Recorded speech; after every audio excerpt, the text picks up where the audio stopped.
General Dyer की गोलियों का निशाना बनने वाले अधिकतर लोग मुसलमान थे। भारत की आजादी का नेतृत्व करने वाले संगठन इंडियन नेशनल कांग्रेस के 9 से अधिक प्रेसिडेंट मुसलमान रहे। गांधी जी ने अफ्रीका में जहां वकालत की पढ़ाई की, वो कॉलेज भी एक भारतीय मुसलमान का था और वह जब भारत आए तो उन्होंने आजादी के लिए अली ब्रदर्स के साथ काम करना शुरू किया, जो कि मुसलमान थे। बहुत कम लोग जानते हैं कि 1921 में केरल के मुसलमानों द्वारा अंग्रेजों के खिलाफ लड़ी गई जंग में 3000 से अधिक मुसलमान शहीद हुए और 50,000 मुसलमानों को जेल में कैद कर दिया गया।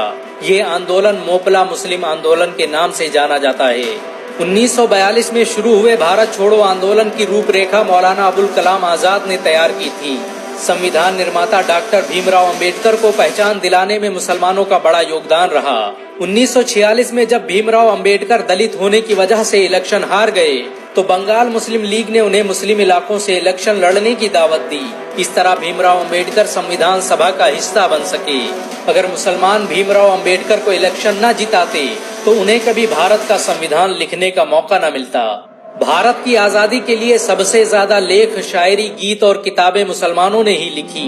अल्लामा इकबाल के जरिए लिखा गया सारे जहां से अच्छा आज पूरे भारत में गाया जाता है। देश के लिए शहीद होने वाला पहला पत्रकार मौलाना मीर बाकर एक मुसलमान था। भारत की आजादी के लिए मुस्लिम राजाओं और महाराजाओं ने अपने खजाने खोल दिए।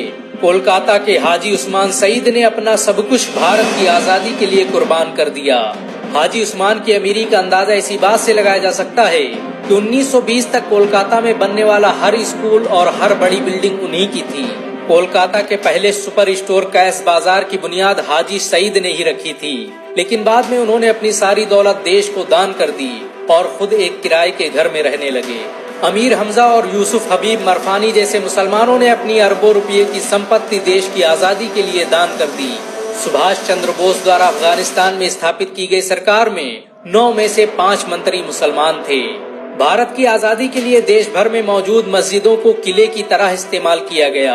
इन मस्जिदों में सुबह शाम हर वक्त भारत की आजादी के लिए ऐलान हुआ करते थे। आजादी के वक्त कोई मस्जिद ऐसी नहीं थी जिसकी दीवारों पर मुसलमानों का खून न लगा हो। इन सब के अलावा करोड़ों ऐसे मुसलमान हैं जिन्होंने भारत की आजादी और उसकी अस्मिता के लिए अपना सब कुछ कुर्बान कर दिया। सच तो ये है कि भारत की आजादी मुसलमानों के बगैर मुमकिन न थी। अंग्रेज कहा करते थे कि अगर मुसलमान न होते तो हम आज भी भारत पर राज कर रहे होते। अगर एक भारतीय मुसलमान होने के नाते आपको गर्व महसूस हुआ हो तो इस वीडियो को लाइक और शेयर जरूर करें। ऐसी और वीडियो